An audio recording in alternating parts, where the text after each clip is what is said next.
Voltamos e o Dr. Rodrigo está falando nesse momento sobre a instituição escolar. Dr. Rodrigo, fala para nós, quando ocorre um roubo em uma instituição escolar dentro dessas dependências, essa instituição, ela é responsável por isso? Sim, ela é responsável. A partir de quando você está naquela instituição, você está consumindo um serviço que ele é oferecido. E a partir de quando você tem um prejuízo ali, um roubo, um prejuízo material, ela é responsável sim por estar te indenizando, te devolvendo o valor, o produto, né, que foi subtraído de você, né? E acontece muito isso naquelas plaquinhas de estacionamento, onde você vai parar seu carro e fala, não são os responsáveis por avarias do seu carro, por furto, roubo, né? Só que na verdade, você está consumindo um serviço e causa de irresponsabilidade, você tem que concordar com isso, tem que ser bilateral. E você não está concordando com isso, você está deixando o teu carro ali, você está pagando, às vezes nem está pagando o serviço, mas você está entrando no shopping e vai consumir alguma coisa lá dentro. Então já está embutido ali o valor do estacionamento que você está deixando no seu carro, para ter uma segurança. Então qualquer prejuízo que você tenha ali material, eles são obrigados a te indenizar, mesmo que tenha aquela placa falando que não são responsáveis. Isso que eu ia te perguntar, porque em muitos lugares que nós vamos tem essa placa. Mas que a empresa abusivo. Ali não se responsabiliza. É abusivo essa propaganda e você tem o direito sim de ser indenizado se acontecer alguma avaria em seu carro. Então, deixa eu ver se eu entendi. Eu peguei o papelzinho que comprova que meu carro está lá, mas eu não assinei nada, mesmo que tenha essa placa. O ticket comprova, o papelzinho que te dá um ticket do estacionamento te comprova que você deixou o teu bem ali, né? E a partir dali você tem, a empresa tem a obrigação de estar te indenizando em caso de furto, roubo, mesmo de que alguém ela tenha bater no essa seu placa. carro. Mesmo que tenha essa placa, porque você não concorda com isso. Você não assinou nada concordando com aquilo, que a empresa não é responsável. Olha só, aconteceu uma situação assim com uma amiga minha, professora Maristela. Aliás, vou aproveitar e mandar um beijo para a professora Maristela lá do Lorena, que sempre nos acompanha, e para todas as professoras também do Lorena, que beijo para vocês. Mas olha só, aconteceu uma situação dessa com a Maristela. Ela deixou o carro no estacionamento e quando ela foi pegar, o carro estava, acho que arranhado ou amassado, e ela fez o boletim de ocorrência. Isso aí também fala sobre o direito do... certíssimo. Você primeiro tem que procurar resolver sempre os litígios amigavelmente. Então procura a pessoa responsável, informa do que ocorreu, né? E vê se amigavelmente resolve o problema.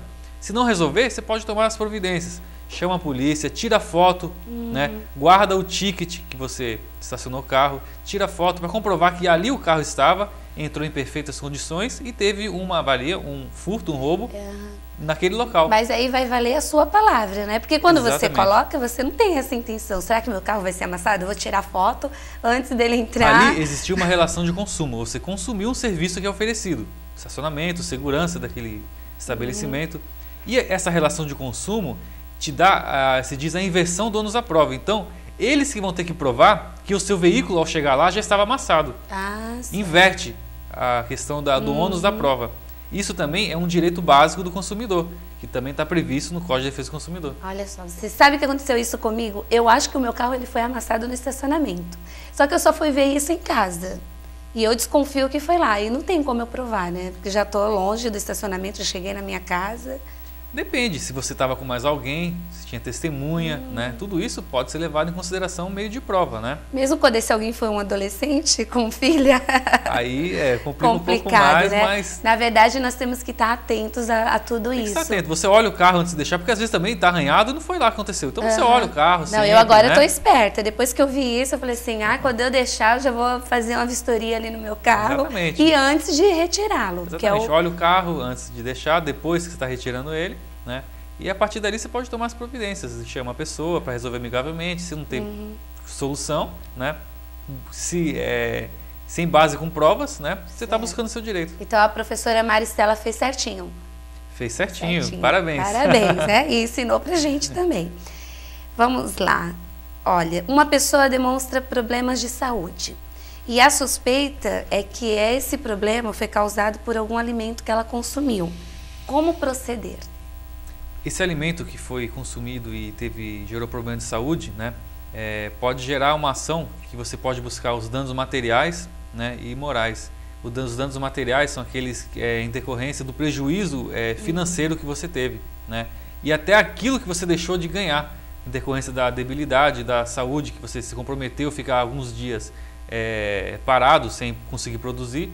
Então você comprovando que consumiu aquilo e aquilo te fez mal, te trouxe problemas à saúde, você pode estar entrando com uma ação com perdas e danos materiais e morais, tá? E o direito à saúde é um direito que está previsto na Constituição Federal, uma questão de direito fundamental seu. Certo. Sem falar o risco à morte, né? Com que certeza. A pessoa, de repente, dependendo do que foi certeza. que ela comeu, qual foi o problema que deu. Com certeza, pode trazer vários prejuízos, né? E a pessoa tem que sempre guardar a prova e relacionar aquele fato que te gerou o problema ao produto consumido. Então, tendo essa relação, esse liame, né, entre a causa e o produto, você consegue na justiça, com certeza, uma indenização. Se tratando ainda de saúde, a exigência do cheque calção para internação hospitalar é abusiva? Com certeza é abusiva. A saúde é um direito, igual eu falei, fundamental seu. Então, essa exigência está te privando aquilo que a lei te garante, a Constituição Federal te garante. E o Código de Defesa do Consumidor também fala que a saúde também é um direito seu, fundamental seu, previsto no artigo 6º do Código. Então, acontecendo isso, você chame a polícia, tá? Para tomar providência, o hospital tem que te atender sim, tá? E com certeza esse tipo de exigência é abusiva. Isso acontece muito, infelizmente ainda hoje. Infelizmente ainda acontece, E né? ali na hora que você está na correria, preocupado de socorrer a pessoa, você acaba fazendo mesmo. Acaba fazendo porque a saúde, né, está ali em primeiro lugar, o risco de morte, né? Então é importantíssimo que a pessoa busque o seu direito. E se acontecer isso e tiver que passar o cheque, te obrigarem a fazer isso, você até faz. Mas posteriormente entre com uma ação com perdas e danos morais, porque isso é um absurdo, isso não pode ocorrer mais. É isso que eu ia te perguntar, porque na hora do sufoco você acaba fazendo. Você mas passa e depois... às vezes nem tem fundo, porque é um valor que você não tem condições de estar pagando. Porque mas decorrência de estar passando aquela situação, você passa o cheque e depois você tem que entrar na justiça mesmo. Não são valores baixos, né? São com altíssimos. Certeza. Olha só, doutor, paguei a dívida, mas o banco não retirou o meu nome do Serasa. Tenho direito a exigir isto na justiça e pedir indenização por danos morais? Com certeza. A inclusão indevida do seu nome no SPC e Serasa, que acontece muito, te dá o direito a estar entrando com uma ação indenizatória por perdas e danos morais, né, na justiça, que inclusive, normalmente, estando presentes os requisitos da tutela antecipada, da liminar, né, chamada liminar, você pode, desde o início da ação, estar pedindo essa retirada do seu nome no SPC, até a discussão final da ação. Então, até do início da ação até a sentença, o termo final da ação, você vai estar com o seu nome já fora do SPC e Serasa, dos inadimplentes. Porque é muito desagradável. Você vai fazer uma compra e de repente... pode gerar vários prejuízos, né? E isso acontece muito, infelizmente. Aí entra de novo nos danos morais, né? Danos morais, com certeza. Essa situação humilhante, você está indo comprar um produto que às vezes você nem já pagou e continua lá com o seu nome, e de ter na situação de várias pessoas na loja falar que você não está comprando porque está seu nome sujo, não está autorizando você comprar. Tá. Quanto tempo que o nome do devedor ele fica na lista de inadimplentes? Então, lá no SPC, no Serasa? Se tiver inadimplente, até 5 anos prescreve. Depois disso o teu nome não vai estar mais lá, né? Certo. Mas se está lá ilegalmente, busque na justiça, entre com a ação competente para estar tirando seu nome de lá. Ok, vamos lá. Se uma dívida é protestada, quem deve pagar as custas do processo? Depende desse tipo de dívida, se é legal, se é devida ou não é devida, né? Se for indevida, esse protesto que existiu indevidamente, no final da ação, sendo procedente a ação, o juiz condena a outra parte, o réu, a pagar as custas da ação, né? Como os honorários de sucumbência, né? Isso tudo o juiz fixa na sentença. E aquela parte que foi derrotada na ação, ela é obrigada a pagar essas custas. Porque eu estava pensando, quando eu estava fazendo o estudo aqui antes da entrevista, se eu tiver que protestar e ainda ter que pagar todos os custos que não são baratos, né? É melhor então não receber, nem cobrar aquela dívida. Então, e também tem aquela situação de que a pessoa que é pobre e não tem condições de pagar as custas da ação, de início da ação, você pode estar pedindo a gratuidade da justiça, né? Onde ali você não vai ser obrigado a pagar as custas, né? E isso é possível, tá?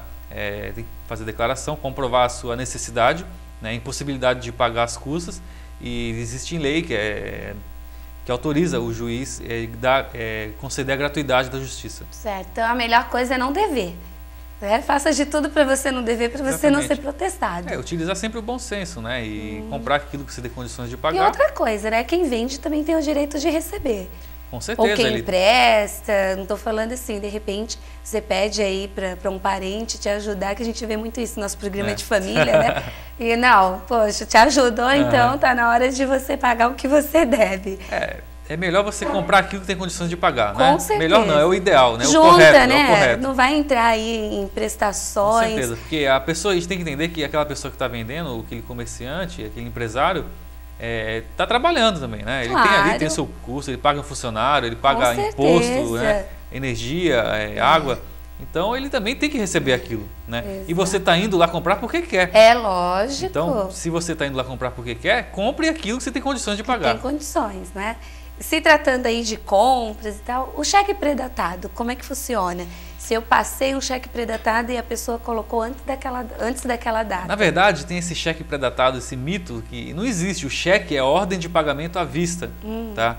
Então, se você passa um cheque com pré-datado, que se diz que é até pós-datado, porque é posterior à data que você está comprando, se a pessoa depositar anteriormente àquela data, você não pode estar entrando com nenhum tipo de medida, porque o cheque é ordem de pagamento à vista. Você passou o cheque, se passou com uma data para daqui 3 meses e a pessoa amanhã depositar, não tem nada de errado, porque é ordem de pagamento à vista. O que existe são os combinados. É combinado entre as partes, né? Entre as partes, e tem que ser respeitado, né? Só que na legislação não tem nada nesse sentido. Certa vez eu ouvi, me corrija se de repente a informação que eu obtive está errada, mas eu ouvi que é assim: se você for comprar e a empresa aceitar o cheque pré-datado, tem que estar escrito, especificando isso na nota fiscal. Exatamente. Que o pagamento será realizado em cheque pré-datado, porque aí é preto no branco, né? Como exatamente. Diz se você tem algum tipo de trato desse por escrito, como se fosse um contrato de compra e venda, a ordem de pagamento vai ser em tantas vezes, que às vezes não é nem cheque, é um boleto bancário, que normalmente hoje se faz através de boleto bancário, é a mesma coisa. Então, naquele prazo acordado entre as partes, aí sim tem que ser seguido, porque foi por escrito, foi um acordo entre os dois, né?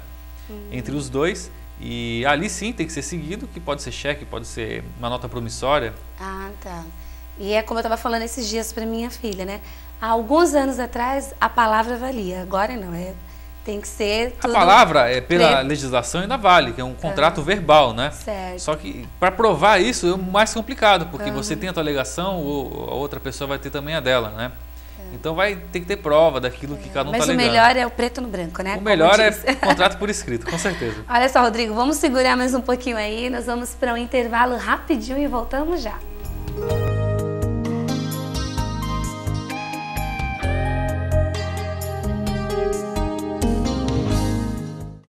Cidadania. É isso que a gente precisa para que nossos direitos sejam respeitados e garantidos.